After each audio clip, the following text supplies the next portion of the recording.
বাংলাদেশ ২০২৪ সালের ৫ আগস্ট থেকে এখন পর্যন্ত পাল্টে দাঁড়িয়েছে উল্লেখযোগ্যভাবে। জুলাই আগস্টের উত্তেজনা ও রক্তক্ষয়ী সংগ্রামের পর দেশ মুক্তি পায় স্বৈরাচারের শাসন থেকে। এসবের পেছনে সাধারণ ছাত্রছাত্রীদের একটি গুরুত্বপূর্ণ ভূমিকা ছিল। লক্ষ্য ছিল দেশকে বাঁচানো। সেই ধারা আগামীতে বজায় রাখতে আত্মপ্রকাশ পেয়েছে সাধারণ শিক্ষার্থীদের রাজনৈতিক দল। নতুন এই দলের লক্ষ্য বাংলাদেশের সেকেন্ড রিপাবলিক প্রতিষ্ঠা করা। কিন্তু এই সেকেন্ড রিপাবলিক আসলে কি, সে বিষয়ে বিস্তারিত জানাচ্ছেন ইশতিয়াক হোসেন।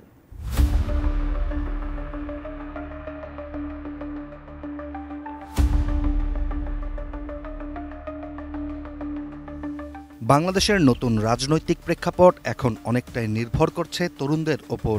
২৮ ফেব্রুয়ারি আনুষ্ঠানিকভাবে আত্মপ্রকাশ পায় জাতীয় নাগরিক পার্টি নামে শিক্ষার্থীদের নতুন রাজনৈতিক দল, যেখানে দলটির লক্ষ্য হচ্ছে বাংলাদেশের সেকেন্ড রিপাবলিক প্রতিষ্ঠা করা। আর নতুন এই রাজনৈতিক দল যদি সত্যি সেকেন্ড রিপাবলিক প্রতিষ্ঠার লক্ষ্যে কাজ করে, তবে এটি বাংলাদেশের রাজনৈতিক চিন্তাধারায় একটি নতুন অধ্যায়ের শুরু হবে। এখন অনেকের মনেই প্রশ্ন, সেকেন্ড রিপাবলিক বলতে আসলে কি বোঝানো হচ্ছে। সেকেন্ড রিপাবলিক ধারণাটি বুঝতে হলে এবং এটি প্রতিষ্ঠার বিভিন্ন উপায় জানতে হলে প্রথমে এটির মূল দর্শন এবং বাংলাদেশের সাথে এই সেকেন্ড রিপাবলিক ধারণার প্রাসঙ্গিকতা বোঝা প্রয়োজন। মূলত সেকেন্ড রিপাবলিক হচ্ছে একটি রাজনৈতিক ধারণা। যে কোনো দেশের প্রথম প্রজাতন্ত্র বা রাষ্ট্র কাঠামো ভেঙে যাওয়ার পর নতুনভাবে প্রজাতন্ত্র প্রতিষ্ঠিত করাই হচ্ছে সেকেন্ড রিপাবলিক। এটি যে কোনো দেশেই একটি বড় সামাজিক, রাজনৈতিক বা সাংবিধানিক পরিবর্তনের মাধ্যমে আসে।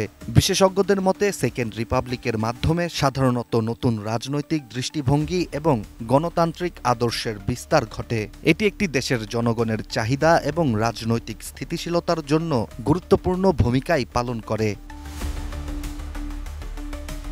টানা সপ্তমবারের মতো বেস্ট টিস্যু পেপার ব্র্যান্ড হিসেবে স্বীকৃতি পেয়েছে বসুন্ধরা টিস্যু। সেকেন্ড রিপাবলিকের গুঞ্জন তখনই ওঠে যখন একটি দেশের সাধারণ জনগণ রাজনৈতিক কর্মকাণ্ডে বিরক্ত হয়ে গণ আন্দোলন করে।